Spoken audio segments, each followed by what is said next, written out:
अस्सलाम वालेकुम, मैं हूँ शाहजेब खानजादा। आज पाकिस्तान जिस मकाम पर है उसे इस बुरे हाल तक पहुँचाने में जहाँ इस्टेब्लिशमेंट और फिर सियासतदानों का किरदार है, तो वहीं अदलिया का किरदार भी बहुत ही ज़्यादा मनफी है। ख़ासतौर पर गुज़िश्ता चंद सालों पर नज़र डालें तो 4 चीफ जस्टिस ने इस सब में सबसे अहम किरदार अदा किया है। साबिक चीफ जस्टिस साकिब निसार का दौर आईनी और कानूनी फैसलों के बजाय रिमार्क्स, छापे और दौरों तक महदूद रहा। हज़ारों केसेस का बैकलॉग ख़त्म करने के बजाय डैम बनाने का शौक़ और तहरीक इंसाफ के रहनुमाओं के साथ फंड रेजिंग करने के शौक़ और सियासी मामलात में मुदाखलत करके इलेक्शन और सियासी मैनेजमेंट करना उनका एजेंडा रहा। चीफ जस्टिस गुलजार अहमद का दौर आईनी और अदालती बहरानों से निपटने के बजाय कराची के मसाइल के सतही हल और नस्ला टावर को गिराने तक महदूद रहा। इसी तरह साबिक चीफ जस्टिस आसिफ सईद खोसा का दौर जो निस्बतन बेंचेस बनाने के मामले में बेहतर था, लेकिन आसिफ सईद खोसा बतौर जज अपने पूरे दौर में इस तनाज़े की जद में रहे कि उन्होंने एक मुंतखब वज़ीर आज़म को गॉड फादर कहा और फिर बगैर ट्रायल के उन्हें नाअहल कर दिया और फिर बाद में उन पर उसी साबिक वज़ीर आज़म से उसके जेल में होते हुए उससे अपनी मुद्दत मुलाजमत में तोसी के लिए मदद मांगने का इल्ज़ाम भी लगा। और अब चीफ जस्टिस उमरता बंदियाल की मुद्दत मुलाजमत ख़त्म होने जा रही है और वो अपना ओहदा छोड़कर सुप्रीम कोर्ट से रुखसत हो रहे हैं, लेकिन वो जो मीरास छोड़कर जा रहे हैं उसे सुप्रीम कोर्ट के मुतनाज़े तरीन किरदार से मुताल्लिक तारीख में हमेशा याद रखा जाएगा। चीफ जस्टिस उमरता बंदियाल जिस हालत में सुप्रीम कोर्ट को छोड़कर जा रहे हैं वो जमहूरी हुकूमतों के दौरान तारीख की सबसे कमज़ोर और मुतनाज़े सुप्रीम कोर्ट है। एक ऐसी सुप्रीम कोर्ट है जिसके चीफ जस्टिस की सास की जब ऑडियो लीक हुई तो वो चीफ जस्टिस खुद ऑडियो लीक कमीशन के खिलाफ केस की समाअत करते रहे। मफादात के टकराव के बावजूद चीफ जस्टिस ने कमीशन की कार्रवाई को मुअत्तल किया और खुद अपने ऊपर एतराज़ का तहरीरी फैसला भी खुद ही जारी किया। एक ऐसी सुप्रीम कोर्ट है जिसके चीफ जस्टिस ने खुद एक बेंच बनाकर सूमोटो के इख्तियारात अपने आप तक महदूद कर दिए और जब उन इख्तियारात को महदूद करने के लिए कानून बना तो इस मामले में खुद एक बेंच तश्कील दे दिया और अपनी ही सरबराही में उस कानून को मुअत्तल कर दिया। एक ऐसी सुप्रीम कोर्ट है जिसके जजेस अपने चीफ जस्टिस से मुतालबा करते रहे कि अहम नौइयत के केसेस में फुल कोड बनाया जाए, लेकिन फुल कोड बनाने के बजाय साथ ही जजेस को ही अहम केसेस से अलग कर दिया गया। एक ऐसी सुप्रीम कोर्ट है जो अपने अंदर ही तकसीम है, जिस पर बाहर से ही नहीं बल्कि अंदर से भी एतराज़ात उठ रहे हैं कि सुप्रीम कोर्ट को कई महीनों से स्टे ऑर्डर के जरिए चलाया जा रहा है। एक ऐसी सुप्रीम कोर्ट है जिसके चीफ जस्टिस पर अपने ही जजेस ने जानिबदारी का इल्ज़ाम लगाया, वन मैन शो के तहत सुप्रीम कोर्ट को चलाने का इल्ज़ाम लगाया, एक पार्टी का एजेंडा आगे बढ़ाने का इल्ज़ाम लगाया, आइन को दोबारा तहरीर करने का इल्ज़ाम लगाया और पार्लिमानी मामलात में मुदाखलत का इल्ज़ाम लगाया। और इस सियासी मुदाखलत की वजह से सुप्रीम कोर्ट का वक़ार बुरी तरह मुतासिर हो चुका है, जिस पर अवाम का एतमाद बुरी तरह मजरूह हो चुका है, जिस पर आइन के तहफ़्फ़ुज़ के नाम पर आइन की धज्जियाँ उड़ाने का इल्ज़ाम लग चुका है। और इन तमाम तर मामलात की जिम्मेदारी किसी और पर नहीं बल्कि खुद chief justice justice Umar Ata Bandial पर आयद होती है, क्योंकि चीफ जस्टिस उमरता बंदियाल न सिर्फ चीफ जस्टिस बनने से पहले ऐसे अहम ख्याल और मुतनाज़े बेंच का हिस्सा थे जिन्होंने सियासी और रियासती मामलात से मुताल्लिक मुतनाज़े फैसले जारी किए, बल्कि चीफ जस्टिस बनने के बाद भी जस्टिस उमरता बंदियाल ने हम ख्याल बेंचेस तश्कील देने की रिवायत को जारहाना अंदाज में आगे बढ़ाया और चीफ जस्टिस होते हुए भी वो खुद उन हम ख्याल बेंचेस का हिस्सा रहे और सियासी और हुकूमती मामला से मुताल्लिक मुतनाज़े फैसले जारी करते रहे। जारहाना अंदाज में सूमोटो इख्तियारात का इस्तेमाल करके मनपसंद बेंचेस तश्कील देकर चीफ जस्टिस उमरता बंदियाल ने कुछ मखसूस सियासी लीडरान को रिलीफ फराहम किया और कुछ के खिलाफ मनफी फैसले दिए, कुछ पेचीदा केसेस का फैसला दिनों में दे दिया और कुछ सादा केसेस को महीनों तक दबाकर बैठ गए। कुछ मखसूस सियासी जमातों का एजेंडा आगे बढ़ाया और कुछ मखसूस सियासी जमातों के खिलाफ खड़े हो गए, मगर ये मामला सियासी लीडरान और सियासी जमातों तक महदूद नहीं है। चीफ जस्टिस उमरता बंदियाल ने अपनी मुद्दत मुलाजमत में अपने मनपसंद जजेस का दिफा किया, मगर जिन जजेस ने उनकी राय से इख्तलाफ किया उनमें से किसी के खिलाफ कार्रवाई और एहतसाब की बात की और किसी को साइड लाइन कर दिया। और सबसे हैरत अंगेज़ बात यह है कि चीफ जस्टिस उमरता बंदियाल अपने बाद बनने वाले चीफ जस्टिस जस्टिस काजी फाइज़ ईसा के सामने खड़े हो गए। जस्टिस उमरता बंदियाल के दौर में जस्टिस काजी फाइज़ ईसा मुकम्मल तौर पर साइडलाइन कर दिए गए। ना सिर्फ उन्हें आम बेंचेस का हिस्सा नहीं बनाया गया बल्कि उनके बाद के सीनियर तरीन जज जस्टिस सरदार तारिक मसूद के साथ भी यही रवैया अपनाया गया और गुज़िश्ता कई दिनों से वो सिर्फ चैम्बर के कामों में मसरूफ़ हैं क्योंकि सुप्रीम कोर्ट एक स्टे ऑर्डर पर चल रही है। और दिलचस्प बात यह भी है कि चीफ जस्टिस उमरता बंदियाल के सबसे पहले तनाज़े में भी जस्टिस काजी फाइज़ ईसा शामिल थे और उनके दौर के आखिरी तनाज़े में भी जस्टिस काजी फाइज़ ईसा शामिल थे।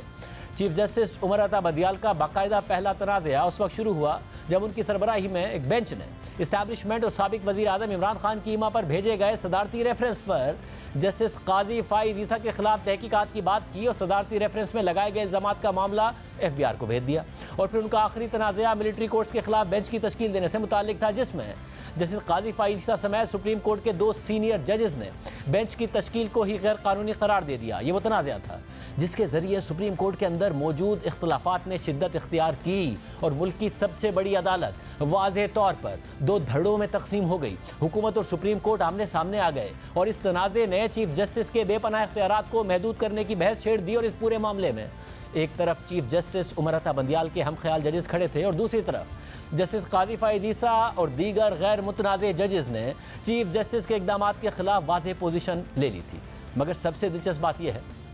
कि बुनियादी तौर पर इस तनाज़े ने मिलिट्री कोर्ट्स के खिलाफ केस की समाअत के दौरान जन्म नहीं लिया था, बल्कि ये मामला आज से 3 साल पहले ही शुरू हो गया था। अगस्त 2020 में तहरीक इंसाफ की हुकूमत में जब इस्लामाबाद में कुछ सहाफ़ी जस्टिस काजी फाइज ईसा के पास एक शिकायत लेकर गए कि कैसे उन्हें हुकूमती इदारे हुकूमती ईमा पर हिरासा कर रहे हैं, उन पर मुकदमात बन रहे हैं, तशद्दुद किया जा रहा है, इसलिए इस मामले पर नोटिस लिया जाए। फिर 20 अगस्त 2020 को ही जस्टिस काजी फाइज ईसा की सरबराही में 2 रुकनी बेंच ने FIA, पेमरा और IG इस्लामाबाद को नोटिस जारी कर दिए और सहाफ़ियों की दरख्वास्त को आर्टिकल 184(3) के तहत रजिस्टर करने के लिए हिदायत जारी कर दी। और ये हिदायत भी जारी की कि अगली समाअत में यानी 26 अगस्त 2021 को यही बेंच ये केस सुनेगा। मगर उस दिन एक और दिलचस्प पेशरफ भी हुई थी। 20 अगस्त 2021 को ही जस्टिस उमर अता बंदियाल ने कायम मकाम चीफ जस्टिस का हल्फ लिया था, क्योंकि उस वक्त के चीफ जस्टिस गुलजार अहमद बैरून मुल्क थे और जस्टिस उमर अता बंदियाल को हल्फ देने वाले कोई और नहीं बल्कि जस्टिस काजी फाइज ईसा थे। और ये वो वक्त था जब जनरल फैज़ हमीद पर अदालती कार्रवाइयों पर असरअंदाज होने का इल्ज़ाम लगता था। तहरीक इंसाफ की हुकूमत थी, जस्टिस काजी फाइज ईसा इस्टेब्लिशमेंट के निशाने पर थे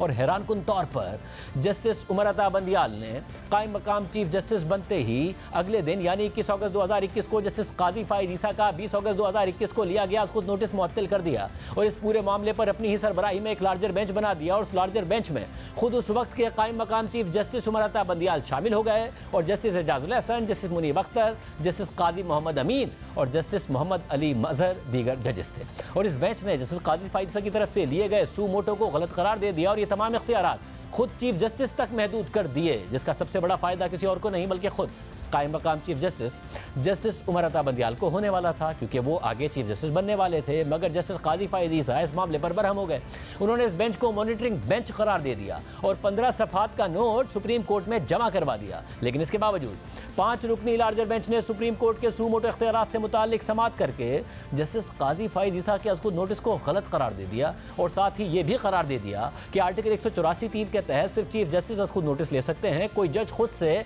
इस इख्तियार को इस्तेमाल नहीं कर सकता। अलबत्ता वो चीफ जस्टिस से इसकी सिफारिश ज़रूर कर सकता है, लेकिन हतमी इख्तियार सिर्फ चीफ जस्टिस के पास होगा। मगर ये इख्तियार चीफ जस्टिस तक महदूद करने के बाद इस बेंच ने यह भी तस्लीम किया कि कानून और मुरवजा प्रैक्टिस की वजह से जो सू मोटो और बेंचेस की तश्कील का इख्तियार सिर्फ चीफ जस्टिस के पास है, वो अदम तवाज़ुन पैदा करता है और उसको हल होना चाहिए। अब अहम बात यह है कि इस साल 29 मार्च को जस्टिस काजी फाइज ईसा और जस्टिस काजी अमीनुद्दीन ने यह फैसला जारी किया था कि आर्टिकल 184(3) के तहत चलने वाले तमाम केसेस की समाअत को उस वक्त तक मुलतवी कर दिया जाए कि जब तक उठाए गए मामलात पर पहले सुप्रीम कोर्ट रूल्स नहीं बना लेती। और फिर अप्रैल में हुकूमत supreme court practice and procedure act का कानून ले आई और इस कानून में चीफ जस्टिस के सू मोटो इख्तियारात और बेंचेस की तश्कील के इख्तियारात को चीफ जस्टिस के साथ साथ 2 सीनियर तरीन जजेस के दरमियान तकसीम कर दिया गया। एक 3 रुकनी कमेटी बना दी गई कि आइंदा के लिए चीफ जस्टिस नहीं बल्कि उनके साथ सुप्रीम कोर्ट के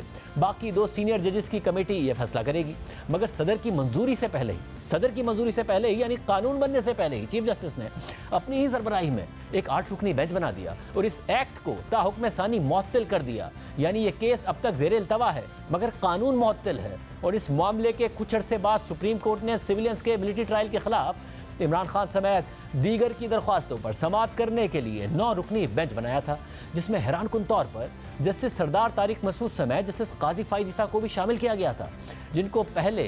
अहम और ख़ास तौर पर सियासी नोयत के बेंचेस में शामिल नहीं किया जा रहा था। मगर जस्टिस काजी फायद ईसा और जस्टिस सरदार तारिक मसूद ने इस बेंच पर एतराज़ उठा दिया और कहा कि इस हवाले से हमसे मुशावरत नहीं की गई और सबसे पहले सुमोटो और बेंचेस की तश्कील के इख्तियारात से मुताल्लिक supreme court practice procedure act का फैसला होना चाहिए, जिसके खिलाफ एक स्टे ऑर्डर दिया गया है और स्टे ऑर्डर पर सुप्रीम कोर्ट चल रही है। जिसके बाद चीफ जस्टिस ने इस मामले पर एक नया 7 रुकनी बेंच बना दिया, जिसमें सरदार तारिक मसूद और जस्टिस काजी फायद ईसा को शामिल नहीं किया गया, मगर उस बेंच में जस्टिस याया अफरीदी और जस्टिस मंसूर अली शाह शामिल थे। लेकिन हुकूमत ने जस्टिस मंसूर अली शाह पर यह कहकर एतराज़ कर दिया कि वो एक दरख्वास्त गुजार जस्टिस जवाद ख्वाजा के रिश्तेदार हैं। इस एतराज़ के बाद जस्टिस मंसूर अली शाह बेंच से रज़ाकाराना तौर पर अलग हो गए और उन्होंने अपने नोट में चीफ जस्टिस उमर अता बंदियाल पर एतराज़ात उठाते हुए लिखा कि मैं इस बेंच में तहफ़्फ़ुज़ात के साथ बैठा। इंतहाई एहतराम के साथ ये कहना चाहता हूँ कि माजी करीब में बेंचेस की तश्कील के लिए मुतवातर एक मखसूस पैटर्न रहा है और फुल कोर्ट बनाने के लिए हिचकिचाहट का मुजाहरा किया गया है, बल्कि चंद मुअज़्ज़िज़ जजेस के स्पेशल बेंचेस बनाए गए हैं और ये मफाद आमा के उन अहम तरीन केसेस में किया गया। फुल कोर्ट की अदम तश्कील से इस अदालत की अथॉरिटी और फैसलों की कानूनी हैसियत बुरी तरह मुतासिर हुई है। मेरी राय में जब तक supreme court practice and procedure act के हवाले से कोई फैसला नहीं दे देती है, आर्टिकल 184(3) के तहत दायर होने वाले मामला सुप्रीम कोर्ट का फुल कोर्ट बेंच सुने। जस्टिस मंसूर अली शाह ने मजीद लिखा कि मैंने चीफ जस्टिस से दरख्वास्त की कि वो मुल्क से बाहर गए हुए जजेस के अलावा बाकी तमाम जजेस पर मुश्तमिल फुल कोर्ट तश्कील दे दें, मगर चीफ जस्टिस ने अपनी दानिश में फुल कोर्ट से मुतालिक मेरी दरख्वास्त नहीं सुनी। सिर्फ यही नहीं, मिलिट्री कोर्ट के केस में जस्टिस याया अफरीदी जो अभी तक उस बेंच का हिस्सा हैं, उन्होंने इस केस की इब्तिदाई समाअत के बाद अपने नोट में लिखा कि मेरे ख्याल में मौजूदा दरख्वास्तों की समाअत के लिए फुल कोर्ट तश्कील दिया जाना इस हवाले से पहला मुनासिब कदम हो सकता है। इस तरह का कोई इकदाम उठाए बगैर मौजूदा बेंच कोई फैसला जारी करेगा तो उस फैसले को वो अहमियत नहीं मिलेगी जिसका वो हक रखता है। इसलिए मैं चीफ जस्टिस से दरख्वास्त करता हूँ कि मौजूदा बेंच की दोबारा तश्कील पर गौर करें और ये दरख्वास्तें फुल कोर्ट को भिजवा दें। यानी 2 जजेस ने बाकायदा इस केस में फुल कोर्ट बनाने की इस्तदा की, जबकि 3 जजेस ने बेंच की तश्कील पर एतराज़ उठा दिया, मगर चीफ जस्टिस उमर अता बंदियाल ने इस हवाले से कुछ नहीं किया और वो अपने जजेस के एतराज़ात के बावजूद केस की समाअत करते रहे। दिलचस्प बात यह है कि गुज़िश्ता चंद सालों की बात करें तो मखसूस बेंचेस बनाने का रिवाज जस्टिस उमर अता बंदियाल के दौर से शुरू नहीं हुआ। इसका आगाज़ गुज़िश्ता दहाई में हो गया था, मगर इसमें शिद्दत साबिक चीफ जस्टिस साकिब निसार के दौर में आ गई थी। नवाज शरीफ के खिलाफ जो पनामा बेंच बना, जिसने मॉनिटरिंग जज लगाने की रिवायत कायम की, वो एक 5 रुकनी बेंच था, जिसमें जस्टिस आसिफ सईद खोसा, जस्टिस गुलजार अहमद, जस्टिस एजाज अफजल, जस्टिस अजमत सईद और जस्टिस एजाजुल एहसन शामिल थे। इस बेंच में जस्टिस उमर अता बंदियाल तो शामिल नहीं थे, लेकिन इसके बाद अहम सियासी केसेस में जितने भी मखसूस बेंचेस बने, उसमें बेशतर बेंचेस में जस्टिस एजाजुल एहसन, जस्टिस अजमत सईद शेख, जस्टिस मुनीब अख्तर और जस्टिस उमर अता बंदियाल शामिल थे। नवाज शरीफ की ताहयात नाअहली का फैसला भी जस्टिस उमर अता बंदियाल ने ही तहरीर किया था और फिर justice Umar Ata Bandial chief justice बने तो उन्होंने अहम सियासी केसेस में ऐसे बेंचेस बनाए जिसमें जस्टिस एजाजुल एहसन और जस्टिस मुनीब अख्तर बेशतर बेंचेस का हिस्सा रहे। और अगर कुछ केसेस में उनके अलावा दीगर जजेस चीफ जस्टिस के साथ अगर किसी अहम केस के बेंच में शामिल भी होते थे तो वो अकलियत में होते थे और फिर या तो वो एतराज़ करके बेंच से अलहदा होते रहे या फिर वो बेंच का हिस्सा होते हुए अकलियती फैसले तहरीर करते रहे। इस हवाले से जस्टिस उमर अता बंदियाल के बतौर जज और फिर बतौर चीफ जस्टिस कुछ केसेस का जायजा लेते हैं। पनामा केस के बाद फरवरी 2018 को सुप्रीम कोर्ट ने एक और मुतराज़ फैसला दिया, जिसका मकसद बज़ाहिर नवाज शरीफ को सियासत से ही बाहर रखना था और वो फैसला था कि जो शख्स आर्टिकल 62 या 63 के तहत नाअहल हुआ हो वो पार्टी का सदर नहीं रह सकता। और फैसला देने वाले बेंच के जो रुकन थे वो जस्टिस साकिब निसार, जस्टिस उमर अता बंदियाल और जस्टिस एजाजुल एहसन थे। फिर नवाज शरीफ की सियासत का रास्ता मुकम्मल तौर पर और हमेशा के लिए रोकने के लिए सुप्रीम कोर्ट ने अप्रैल 2018 को एक और मुतनाज़ फैसला दिया और वो फैसला था कि जो शख्स आर्टिकल 62(1)(f) के तहत नाअहल हुआ हो उसकी नाअहली ताहयात रहेगी। जिस बेंच ने यह मुतनाज़ फैसला दिया उसके अरकान में justice Saqib Nisar, justice Umar Ata Bandial, justice Ijazul Ahsan, justice अजमत सईद शेख और जस्टिस सज्जाद अली शाह शामिल थे। इसी तरह जुलाई 2018 को सुप्रीम कोर्ट ने दियामीर बादशाह और मोहम्मद डैम के लिए फंड कायम करने से मुतालिक एक मुतनाज़ फैसला दिया और जिस बेंच ने यह मुतनाज़ फैसला दिया उस बेंच के अरकान में justice Saqib Nisar, justice Umar Ata Bandial, justice Ijazul Ahsan और जस्टिस मुनीब अख्तर शामिल थे। इसी तरह दिसंबर 2017 में सुप्रीम कोर्ट ने अपने फैसले में इमरान खान को सादिक अमीन करार दिया और फैसला देने वाले जो जजेस थे उसमें जस्टिस साकिब निसार, जस्टिस उमर अता बंदियाल और जस्टिस फैसल अरब शामिल थे। इसके अलावा दिसंबर 2018 में जुल्फी बुखारी की नाअहली के हवाले से दरख्वास्त दायर हुई, मगर सुप्रीम कोर्ट ने दरख्वास्त को मुस्तरद कर दिया और उस बेंच के अरकान में जस्टिस साकिब निसार, जस्टिस उमर अता बंदियाल और जस्टिस एजाजुल एहसन शामिल थे। इसी तरह अगस्त 2021 में सुप्रीम कोर्ट ने अपने फैसले में करार दिया कि सिर्फ चीफ जस्टिस ही सुप्रीम कोर्ट के सू मोटो दायरा कार का इस्तेमाल कर सकते हैं। जिस बेंच ने यह फैसला दिया उसमें justice Umar Ata Bandial, justice Ijazul Ahsan, justice Munib Akhtar, justice Qazi Amin Ahmad और जस्टिस मोहम्मद अली मजहर शामिल थे। इसके अलावा मार्च 2021 में एक सदारती रेफरेंस दायर हुआ और सुप्रीम कोर्ट से सेनेट इलेक्शन से मुताल्लिक राय मांगी गई कि क्या आइन के मुताबिक इन इंतखाबात को सीक्रेट बैलेट के जरिए होना चाहिए या ओपन बैलेट के जरिए। सुप्रीम कोर्ट ने करार दिया कि सेनेट इंतखाबात सीक्रेट बैलेट के जरिए ही होने चाहिए, मगर फैसला देने वाले बेंच में जस्टिस गुलजार Ahmad, justice Umar Ata Bandial, justice Ijazul Ahsan, justice Musheer आलम और जस्टिस याया अफरीदी शामिल थे। जबकि जस्टिस याया अफरीदी ने अक्सरियती फैसले से इख्तिलाफ किया था और सदारती रेफरेंस को वापस कर दिया था। इसी तरह अप्रैल 2022 में सुप्रीम कोर्ट ने मुत्तफिका तौर पर कौमी असम्बली की तहलील को गैर आइनी करार दिया और फैसला देने वाले बेंच में justice Umar Ata Bandial, justice Ijazul Ahsan, justice Munib Akhtar, justice Mian Khel और जस्टिस जमाल मंदुखेल शामिल थे। इसी तरह मई 2022 में सुप्रीम कोर्ट ने प्रोसिक्यूशन ब्रांच में हुकूमती मुदाखलत पर खुद नोटिस ले लिया और यह खुद notice chief justice justice Umar Ata Bandial ने एक जज की सिफारिश पर लिया और इस हवाले से जो बेंच तश्कील दिया गया उसमें justice Umar Ata Bandial, justice Ijazul Ahsan, justice Munib Akhtar, justice Mazahar Akbar Naqvi और जस्टिस मोहम्मद अली मजहर शामिल थे। इसी तरह मई 2022 में एक सदारती रेफरेंस दायर हुआ जिसमें पार्टी लाइन के खिलाफ वोट डालने पर वोट मुस्तरद होंगे या उन्हें गिना जाएगा, इस हवाले से राय मांगी गई। सुप्रीम कोर्ट ने इस हवाले से एक मुतनाज़ फैसला दिया और करार दिया कि पार्टी लाइन के खिलाफ वोट डालने पर वोट मुस्तरद होंगे। जिस बेंच ने यह फैसला दिया उसमें जस्टिस उमर अता बंदियाल, जस्टिस एजाजुल एहसन और जस्टिस मुनीब अख्तर शामिल थे, जबकि जस्टिस मजहर आलम मियां खेल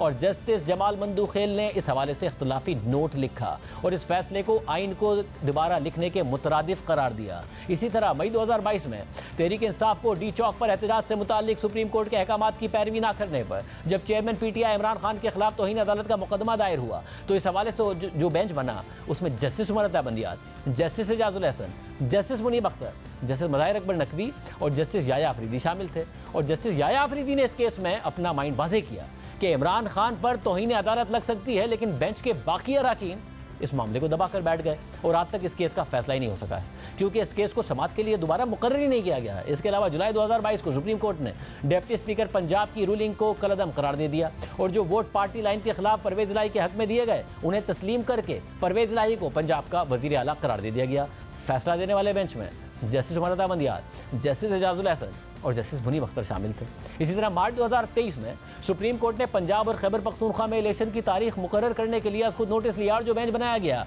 उसमें chief justice Umar Ata Bandial, justice Munib Akhtar, justice Mohammad Ali Mazhar, justice Ijazul Ahsan, justice Mazahar Akbar Naqvi, justice Jamal Mandokhel, justice Yahya Afridi, justice Mansoor Ali Shah और जस्टिस अतर मिनल्लाह शामिल थे। अब जस्टिस एजाजुल एहसन और जस्टिस मुज़ाहिर अकबर नकवी हुकूमती एतराज़ के बाद बेंच से अलहदा हो गए, जबकि जस्टिस जमाल मंदुखेल, जस्टिस अतर मिनल्लाह, जस्टिस मंसूर अली शाह और जस्टिस याया अफरीदी ने इस केस में सू मोटो लेने पर इख्तलाफ किया और केस ही मुस्तरद कर दिया और फिर इस फैसले से सुप्रीम कोर्ट में एक ड्रामे की शक्ल इख्तियार कर ली गई। 7 जजेस में से 3 ने कहा कि अक्सरियती फैसला हमारा है और 3 ने कहा कि अक्सरियती फैसला हमारा है और यूं इस केस में 4-3 और 3-2 का तनाज़ा खड़ा हो गया। फिर अप्रैल 2023 में इलेक्शन कमीशन की तरफ से अक्टूबर 2023 तक इलेक्शन की तारीख रखने के फैसले को चैलेंज किया गया। सुप्रीम कोर्ट ने इलेक्शन कमीशन के फैसले को कलअदम करार दे दिया और खुद पंजाब में 14 मई को इलेक्शन की तारीख रख दी, जिस पर हुकूमत ने अमल दरामद नहीं किया। और इस बेंच में chief justice Umar Ata Bandial, justice Ijazul Ahsan और जस्टिस मुनीब अख्तर शामिल थे। फिर अप्रैल 2023 में सुप्रीम कोर्ट ने हुकूमत की तरफ से बनाए गए कानून supreme court and procedure act को मुअत्तल कर दिया और जिस बेंच ने यह फैसला दिया उसमें chief justice Umar Ata Bandial, justice Ijazul Ahsan, justice Munib Akhtar, justice Mazahar Akbar Naqvi, justice Ayesha Malik, justice Hasan Rizvi और जस्टिस शाहिद वहीद शामिल थे। फिर अप्रैल 2023 में ही सुप्रीम कोर्ट ने सियासी जमातों को बातचीत के जरिए एक मुत्तफिका इलेक्शन की तारीख तय करने का फैसला जारी किया और फैसला जारी करने वाले बेंच में एक बार फिर chief justice Umar Ata Bandial, justice Ijazul Ahsan और जस्टिस मुनीब अख्तर शामिल थे। फिर मई 2023 में जस्टिस काजी फाइज ईसा की सरबराही में बनने वाले ऑडियो लीक्स कमीशन के नोटिफिकेशन को सुप्रीम कोर्ट ने कलअदम करार दे दिया और जिस बेंच ने यह फैसला दिया उसमें भी chief justice Umar Ata Bandial, justice Ijazul Ahsan, justice Munib Akhtar और जस्टिस हसन रिजवी और जस्टिस शाहिद वहीद शामिल थे।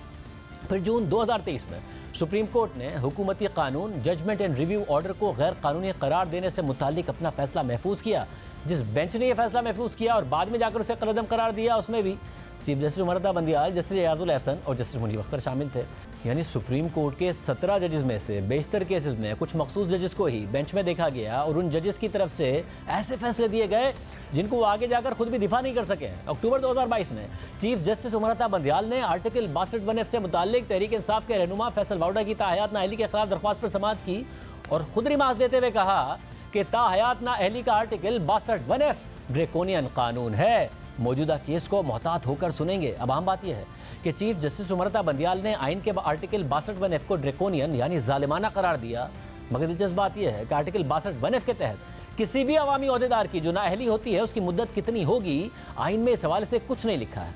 आइन ने सिर्फ ये लिखा है कि पार्लियामेंट का रुकन बनने के लिए किसी भी शख्स को सादिक और अमीन होना चाहिए और ये नहीं लिखा कि ऐसा ना होने की सूरत में वो ताहयात नाअहल हो जाएगा, जबकि ताहयात नाअहली का फैसला खुद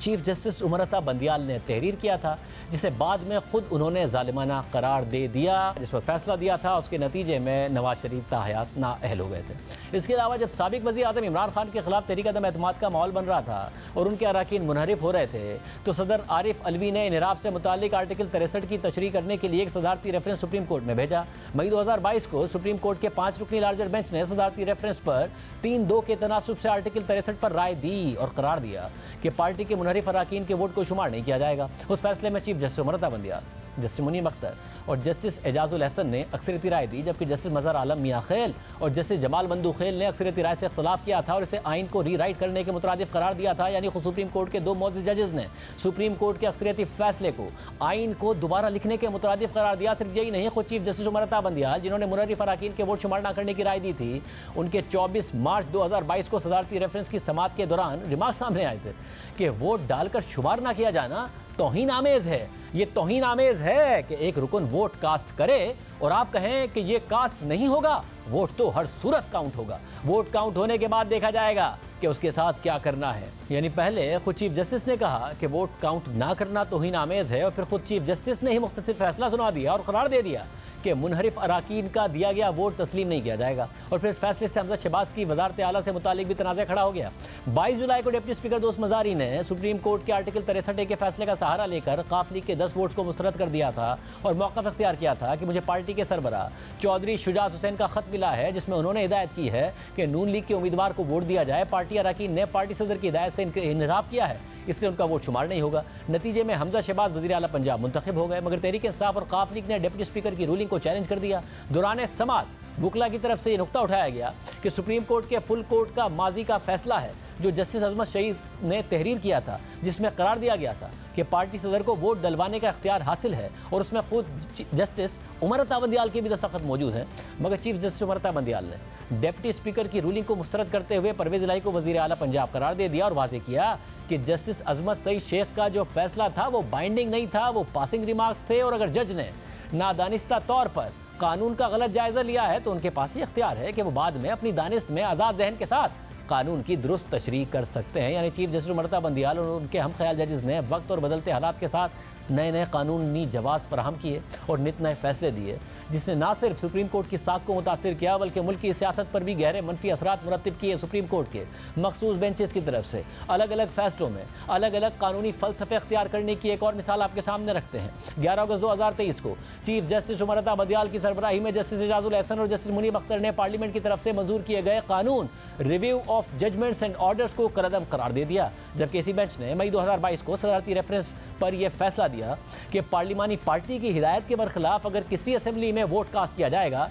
तो उसे गिना नहीं जाएगा। और इन दोनों फैसलों का जायजा लेते हुए इंटरनेशनल कमीशन ऑफ जूरिस्ट की लीगल एडवाइजर बराए साउथ एशिया रीमा उमर ने ट्वीट करते हुए लिखा कि किस तरह chief justice Umar Ata Bandial, justice Ijazul Ahsan और जस्टिस मुनीब अख्तर ने सिर्फ एक साल में आईनी तशरीह के मुख्तलिफ नज़रियात पर अपनी पॉलिसी बदली और बज़ाहिर ये अपने सामने मुकदमात में मखसूस नताइज हासिल करने के लिए किया गया।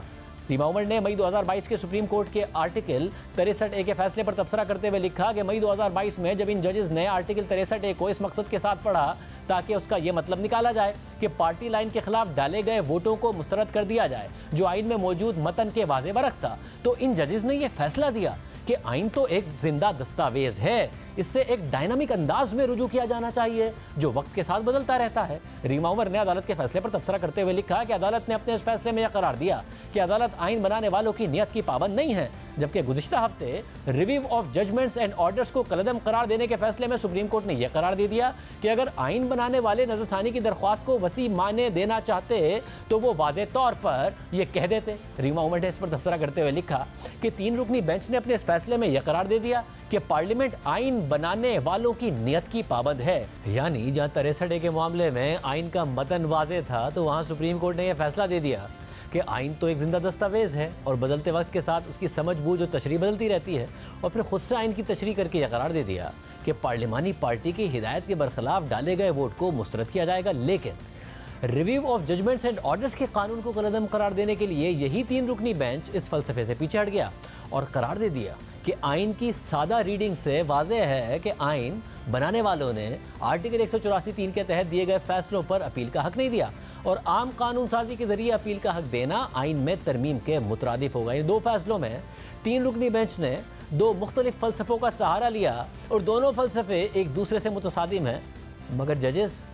वही 3 हैं। सिर्फ यही नहीं, चीफ जस्टिस उमर अता बंदियाल के दौर में एक ऐसे केस का भी फैसला हुआ जो बाकायदा अदालती मुदाखलत की एक बड़ी मिसाल बन गया और तारीख में पहली बार ऐसा भी हुआ कि सुप्रीम कोर्ट के 4 जजेस एक तरफ हो गए और उन्होंने कहा कि इस केस में अक्सरियती फैसला हमारा है, और चीफ जस्टिस की सरबराही में 3 जजेस एक तरफ हो गए और उन्होंने कहा कि अक्सरियती फैसला हमारा है। और कानून के मजाक का आलम तो यह है कि आज तक ये साबित नहीं हो सका है कि उस केस में अक्सरियती फैसला आखिर है किसका। सिर्फ यही नहीं है, वो केस था जिसमें चीफ जस्टिस उमर अता बंदियाल ने ना सिर्फ अपनी अदालत में अपनी रिट खोई बल्कि हुकूमत ने भी सुप्रीम कोर्ट के फैसले को मानने से इनकार कर दिया, जिस पर आज तक अमल दरामद नहीं किया गया है। रवा साल जनवरी के महीने में तहरीक इंसाफ के चेयरमैन इमरान खान ने पंजाब और खैबर पख्तूनख्वा असेंबलियाँ तहलील करने का फैसला किया तो वज़ीर आला चौधरी परवेज़ इलाही ने खुलकर इस फैसले की मुखालफत की। यह भी कहा कि 99% अरकान नहीं चाहते कि पंजाब असेंबली टूटे, लेकिन फिर भी इमरान खान के दबाव पर वज़ीर आला परवेज़ इलाही ने 12 जनवरी को पंजाब असेंबली तोड़ने की समरी पर दस्तखत कर दिए थे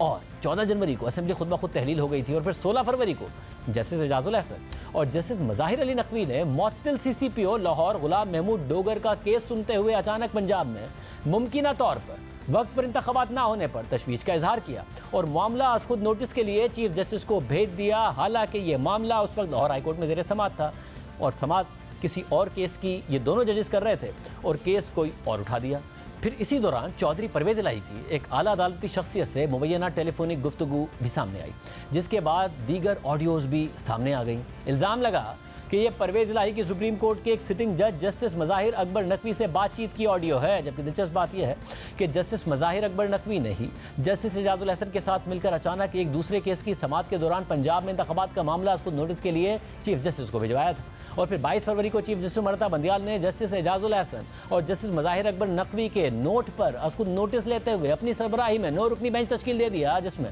justice Ijazul Ahsan, justice Mansoor Ali Shah, justice Munib Akhtar, justice Yahya Afridi, justice Mazahar Naqvi, justice Jamal Mandokhel, justice Mohammad Ali Mazhar और जस्टिस अतर मिनल्ला शामिल थे। 23 फरवरी को पहली समाअत हुई तो जस्टिस जमाल बंदूखेल ने उसको नोटिस लिए जाने पर तहफ़्फ़ुज़ात का इजहार किया और अदालत में अपना नोट पढ़ा, जबकि जस्टिस अतर मिनल्ला और जस्टिस मंसूर अली शाह ने असेंबलियों की तहलील से मुतालिक सवालात उठाए थे। जस्टिस अतर मिनल्ला ने रिमार्क्स दिए थे कि सूबाई असेंबलियों की तहलील का भी उसको नोटिस लिया जाए। जस्टिस मंसूर अली शाह ने सवाल उठाया था कि क्या असेंबलियाँ किसी के डिक्टेशन पर ख़त्म हो सकती हैं? नुमाइंदे 5 साल के लिए मुंतखब होते हैं तो किसी शख्स की हिदायत पर असेंबली तहलील कैसे हो सकती है? जिसके बाद समाअत 24 फरवरी तक मुलतवी कर दी गई। 24 फरवरी की समाअत में नून लीग, पीपल्स पार्टी और JUI ने जस्टिस एजाजुल अहसन और जस्टिस मज़ाहिर नकवी पर तहफ़्फ़ुज़ात का इजहार किया और उनकी बेंच से अलहदगी का मुतालबा किया। इसी दिन जस्टिस अतर मिनल्ला ने हुकूमती इत्तेहाद के वकील फारूक नाइक से मुकालमा किया था कि मिस्टर नाइक, आपका क्या ख्याल है, क्यों ना ये मामला फुल कोर्ट सुने। इस पर फारूक एच नाइक ने कहा था कि पंजाब और खैबर पख्तूनख्वा में इंतखाबात का मामला फुल कोर्ट को सुनना चाहिए, लेकिन फिर 25 और 26 फरवरी यानी हफ्ते और इतवार को समाअत नहीं हुई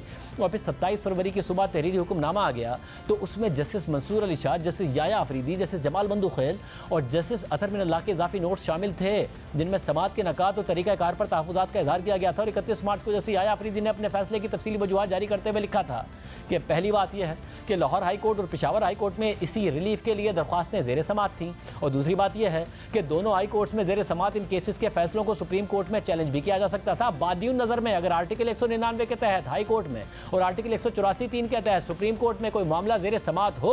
तो सुप्रीम कोर्ट को अपना दायरा कार इस्तेमाल करने से गुरेज का मुजाहरा करना चाहिए। मेरी ये पुख्ता राय है कि फरीकैन के अपील के हक को महफूज रखने के लिए अदालती दायरा कार के इस्तेमाल में गुरेज के उसूल का एहतराम किया जाना चाहिए और इसे बरकरार रखा जाना चाहिए। इसलिए अदालत के सामने मौजूद इन 3 पटिशन्स पर इस मरहले पर समाअत नहीं की जानी चाहिए। ये दरख्वास्तें कबल अज़ वक्त और नाकाबिल समाअत हैं, लिहाजा मैं इन दरख्वास्तों को कबल अज़ वक्त होने की वजह से नाकाबिल समाअत करार देने का फैसला देता हूँ। मज़कूरा वजूहात की बिना पर इस अदालत के सामने ज़ेर समाअत ये सूमोटो केस और बाकी दरख्वास्तें इस मरहले पर काबिल समाअत नहीं हैं और इन्हें खारिज कर दिया जाता है। जस्टिस अतर मिनल्ला ने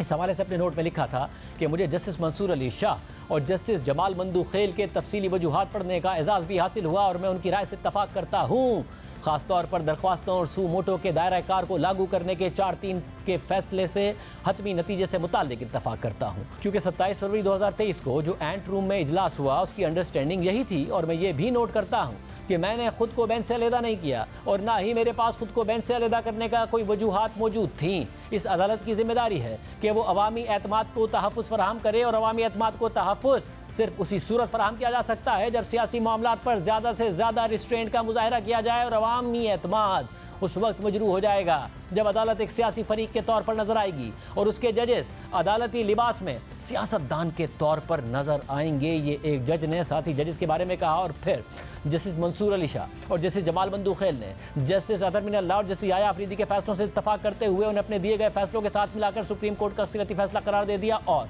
उसको नोटिस खारिज कर दिया। जस्टिस मंसूर अली शाह के तहरीर करदा फैसले के मुताबिक हम इस बात पर यकीन रखते हैं कि हमारा फैसला हमारे मौजूद जजेस जस्टिस याया अफरीदी और जस्टिस अतर मिनल्ला के फैसले से इत्तफाक करता है और मौजूदा सूमोटो कार्रवाई को मुस्तरद करने से मुताल्लिक यह फैसला अदालत का 4-3 से अक्सरियती फैसला बनता है। जबकि हमारे मौजूद 3 जजेस ने यह करार दिया कि उनका फैसला 3-2 की अक्सरियत से अक्सरियती फैसला है और इस इख्तिलाफ राय की वजह से ऑर्डर ऑफ द कोर्ट जिसे बेंच का सरबरा बनाता है वो जारी नहीं हो सका। हम ये समझते हैं कि हमारा फैसला यानी justice Mansoor Ali Shah, justice Jamal Mandokhel, justice Athar Minallah और जस्टिस याया अफरीदी का फैसला अक्सरियती फैसला है और तमाम लोगों पर यही फैसला बाइंडिंग है। जस्टिस मंसूर अली शाह के तहरीर करदा फैसले के मुताबिक 1 मैन शो चलाने का इख्तियार न सिर्फ मौजूदा दौर से मुताबिकत नहीं रखता बल्कि ये अच्छी गवर्नेंस और जमहूरी उसूलों के भी खिलाफ है। 1 मैन शो इख्तियारात को सिर्फ एक हाथ में महदूद कर देता है और निज़ाम में ताकत के गलत इस्तेमाल से मुताल्लिक खला पैदा कर देता है। जबकि एक शख्स के पास बहुत ज़्यादा इख्तियारात हो तो इस बात का शुबा होता है कि इदारा आमराना बन जाए, जिसका नतीजा ये निकलता है कि सिर्फ एक शख्स की पॉलिसीज़ की पैरवी होती है,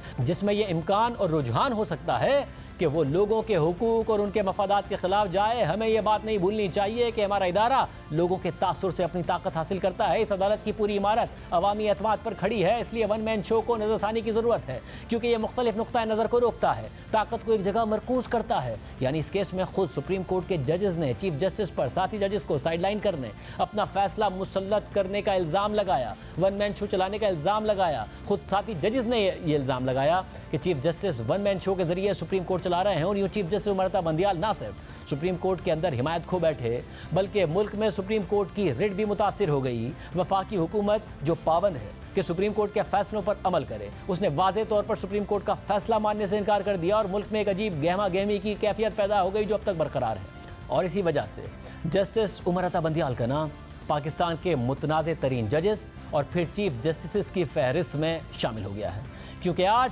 सुप्रीम कोर्ट तारीख की कमज़ोर तरीन सुप्रीम कोर्ट है और सियासी केसेस में मसरूफ़ रहते सुप्रीम कोर्ट में ज़ेर इल्तवा केसेस का बोझ बढ़ता जा रहा है। सिर्फ अगस्त के महीने में सुप्रीम कोर्ट के ज़ेर इल्तवा केसेस में 1570 नए केसेस का इजाफा हुआ और मजमूई तौर पर ज़ेर इल्तवा केसेस की तादाद 54,965 से बढ़कर 56,544 तक पहुंच गई। और खबर के मुताबिक 1947 के बाद सुप्रीम कोर्ट ने जो सबसे ज़्यादा ज़ेर इल्तवा केसेस का रिकॉर्ड कायम किया वो रवा साल जुलाई का महीना था, जिसमें ज़ेर इल्तवा केसेस की तादाद 54,965 तक पहुंच गई थी। जब चीफ जस्टिस उमरता बंदियाल ने ओहदा संभाला था तो उस वक्त ज़ेर इल्तवा केसेस की तादाद 53,964 थी, जो अगस्त के महीने तक 56,544 तक पहुँच गई है। इसके अलावा 31 दिसंबर 2016 से लेकर जून 2023 तक 4 चीफ जस्टिस के दौर में आज तक जिन अहम केसेस का फैसला हो चुका है और उन केसेस में मौजूदा 7 सीनियर जजेस में से कौन से जजेस कितने केसेस का हिस्सा रहे हैं, इस हवाले से बासिम रजा, यासिर कुरैशी और सलाहुद्दीन अहमद की एक अहम तहकीक शाया हुई है, जिसमें इंकिशाफ हुआ है कि किस तरह इस दौरान सुप्रीम कोर्ट में सियासी केसेस में सीनियर जजेस को नज़रअंदाज किया गया और बेशतर केसेस मखसूस जजेस के सामने रखे गए। आज रोज़नामा द न्यूज़ में शाया होने वाली उस रिपोर्ट के मुताबिक गुज़िश्ता 7 साल में 4 चीफ जस्टिस के अदवार में 1957 रिपोर्टेड केसेस का जायज़ा लिया उसमें हमने 134 अहम केसेस का भी जायजा लिया, जिसमें जस्टिस एजाजुल एहसन सबसे ज़्यादा यानी 63 केसेस का हिस्सा रहे, जस्टिस उमरता बंदियाल 52 केसेस का, जस्टिस मुनीब अख्तर 22 केसेस का हिस्सा रहे, जस्टिस काजी फाइजी सिर्फ 11 केसेस का, जस्टिस आया अफरीदी 10 केसेस का और जस्टिस मंसूर अली शाह 9 केसेस और जस्टिस सरदार तारिक मसूद सिर्फ 7 केसेस का हिस्सा रहे। इसी तरह इस दौरान 1823 गैर अहम सियासी केसेस का फैसला करने में जस्टिस एजाजुल एहसन सबसे ज़्यादा 372 केसेस का हिस्सा रहे, जस्टिस उमरता बंदियाल दूसरे नंबर पर यानी 315 केसेस का हिस्सा रहे, जस्टिस मंसूर अली शाह 302, जबकि जस्टिस सरदार तारिक मसूद 241 केसेस और जस्टिस काजी फाइजी साहब 199 केसेस का हिस्सा रहे। यानी गुज़िश्ता 7 साल के दौरान 1957 अहम सियासी और गैर अहम सियासी केसेस में भी सर फहरिस्त 2 जजेस का नाम है और वो हैं जस्टिस एजाजुल एहसन और जस्टिस उमरता बंदियाल। और गैर सियासी केसेस के मुकाबले में सियासी केसेस में इन दोनों जजेस का नाम बहुत आगे और तीसरे नंबर पर जस्टिस मुनीब अख्तर है और बाकी जजेस बहुत पीछे हैं। यानी अहम सियासी केसेस में चीफ जस्टिस की तरफ से जस्टिस एजाजुल एहसन को किसी भी बेंच में शामिल करने का इम्कान जस्टिस सरदार तारिक मसूद से 9 गुना ज़्यादा रहा। बासिम रज़ा, यासिर कुरैशी और सलाउद्दीन अहमद साहब की जो तहकीक थी वो हमने आपके सामने रखी है। हमारे साथ खुद सलाउद्दीन अहमद साहब मौजूद हैं जो Sindh high court bar association के साबिक सदर भी हैं। सलाउद्दीन अहमद साहब बहुत शुक्रिया, बड़ी अहम तहकीक है आप लोगों की जो हक़ाइक़ हैं। अब इसमें मसला है कि जो गैर सियासी केसेस हैं उसमें भी एजाजुल एहसन साहब और जस्टिस उमरता बंदियाल साहब बहुत आगे हैं और जो सियासी केसेस हैं उसमें भी वो बहुत आगे हैं, मगर सियासी केसेस का जो फ़र्क है दीगर जजेस के मुकाबले में वो बहुत ज़्यादा है as compared to non political cases. ये जो कुछ हुआ जिसका आपने तज्ज़िया भी किया ज़ाहिर पिछले 5-6 सालों में मुख्तलिफ चीफ जस्टिस के अदवार में, ये इसलिए हुआ कि जजेस के आपस के अख्तलाफात थे, आपस के नज़रियाती अख्तलाफात थे, या जो अपना सियासी रुझान था मुख्तलिफ चीफ जस्टिस का और उनके साथ मुंसलिक हम ख्याल जजेस का, उसकी वजह से ये हुआ? देखें, इसमें जो बेंच 2 तरीके होते हैं कि एक जज सियासी केसेस में ज़्यादा अपीयर हो, ज़्यादा फ्रीक्वेंटली उस बेंच में शामिल हो, या तो चीफ जस्टिस साहब कोई बेंच बनाते हैं, केसेस की असाइनमेंट भी जो होती है वो चीफ जस्टिस साहब का इख्तियार होता है, तो वो अगर कोई एक बेंच बना दें और तमाम तर सियासी नौइयत के केसेस वहाँ फिक्स हो जाएं तो फिर चंद मखसूस जजेस की फिर सियासी केसेस में शमूलियत ज़्यादा हो जाती है। दूसरा तरीका ये होता है कि सियासी नौइयत का कोई केस आए तो उसमें कोई स्पेशल बेंच, जिस तरह हमने कई मरतबा देखा है स्पेशल बेंच तश्कील दी जाती है, उसमें अगर चंद मखसूस जजेस को बारहा फेवर किया जाए तो ये फिर ट्रेंड नज़र आता है। उसकी क्या वजूहात हैं वो बेसिकली तो स्पेक्यूलेशन है, मगर एक जो इल्ज़ाम लगाया जाता है वो ये है कि चंद चीफ जस्टिसेस जो हैं वो अपनी जो आइडियोलॉजिकल प्रेफरेंसेस हैं, जो अपनी जो अपना नज़रिया है उसको आगे बढ़ाने के लिए वो कुछ सियासी केसेस में चंद जज साहिबान को प्रेफर करते हैं। ये भी हो सकता है कि उनकी पर्सनल लाइकिंग डिसलाइकिंग हो, ये भी है कि आपस में दरारें हों,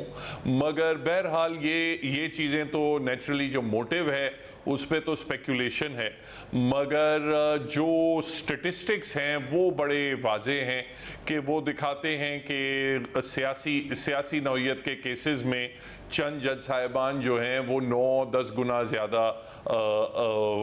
शामिल किए जाते हैं, और जबकि गैर सियासी केसेस में फ़र्क 1-1.5 का है।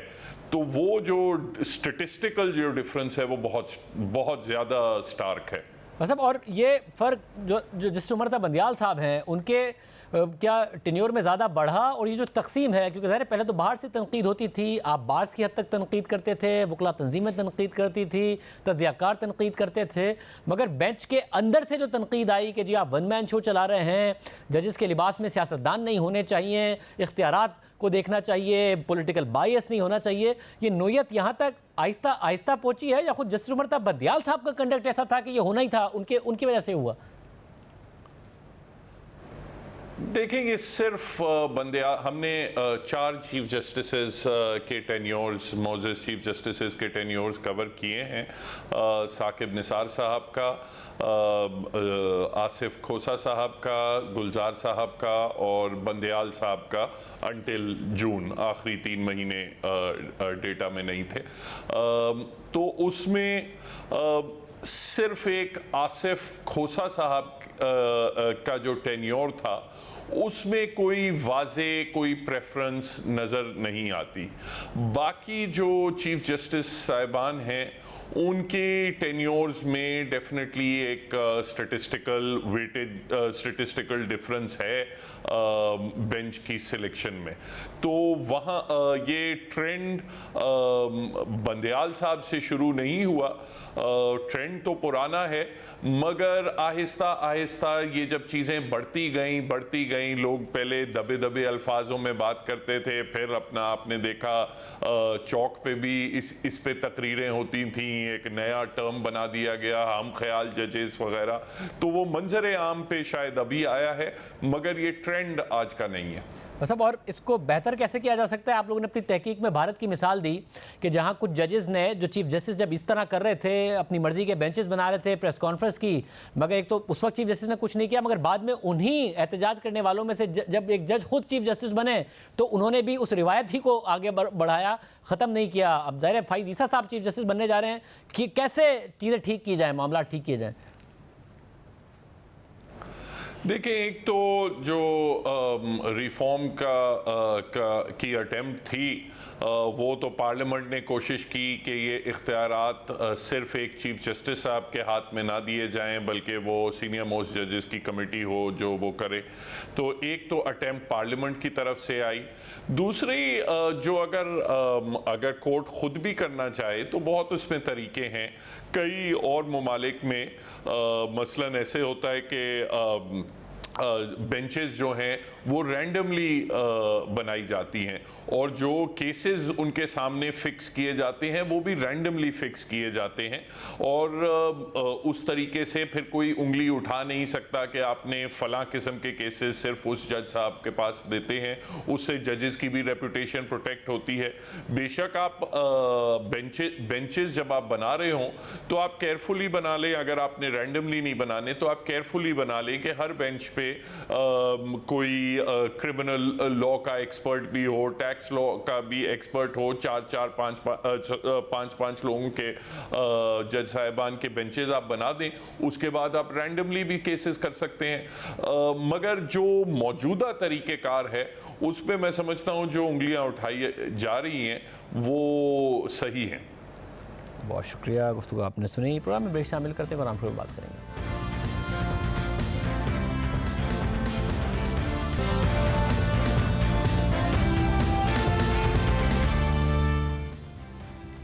निगरान हुकूमत की जानिब से डॉलर्स की स्मगलिंग और ब्लैक मार्केट के खिलाफ क्रैकडाउन के ऐलान के बाद रुपए की कदर में बेहतरी का सिलसिला जारी है। 20 दिनों के बाद आज डॉलर एक बार फिर 300 रुपए से नीचे आ गया है। इंटरबैंक में डॉलर 1 रुपये 2 पैसे कम होकर 299 रुपये 89 पैसे पर बंद हुआ, जबकि ओपन मार्केट में डॉलर 299 रुपये पर फरोख्त हो रहा था, जिसके बाद ओपन मार्केट और इंटरबैंक में डॉलर के रेट में फ़र्क गुज़िश्ता हफ्ते के 10% से कम होकर अब तकरीबन 0 पर आ गया है। एक्सचेंज कंपनीज और मार्केट पर गहरी नजर रखने वाले माहिरीन का मानना है कि रुपए की कदर में यह बेहतरी इंतजामिया की जानिब से डॉलर की स्मगलिंग और जखीरा अंदोजी के खिलाफ क्रैकडाउन का नतीजा है, जबकि करेंसी डीलर्स का कहना है कि इस वक्त मार्केट में डॉलर्स बेचने वाले ज़्यादा और ख़रीदने वाले कम हैं। रुपए की कदर में इस्तेहकाम से तरसीलात दर में भी बेहतरी की तवक्को की जा रही है, जो गुज़िश्ता कई माह से मुसलसल कम होती रही हैं। स्टेट बैंक के गुज़िश्ता रोज़ जारी किए गए आदाद-ओ-शुमार के मुताबिक अगस्त में 2 अरब 9 करोड़ डॉलर्स की तरसीलात दर पाकिस्तान आई थी, जो जुलाई की 2 अरब 2 करोड़ डॉलर्स की तरसीलात दर से सिर्फ 3% ज़्यादा है, जबकि रवा माली साल के इब्तिदाई 2 माह में गुज़िश्ता साल के मुकाबले में तरसीलात दर में तकरीबन 22% की कमी आई है। आज प्रोग्राम में इतना ही दीजिए। अल्लाह हाफ़िज़।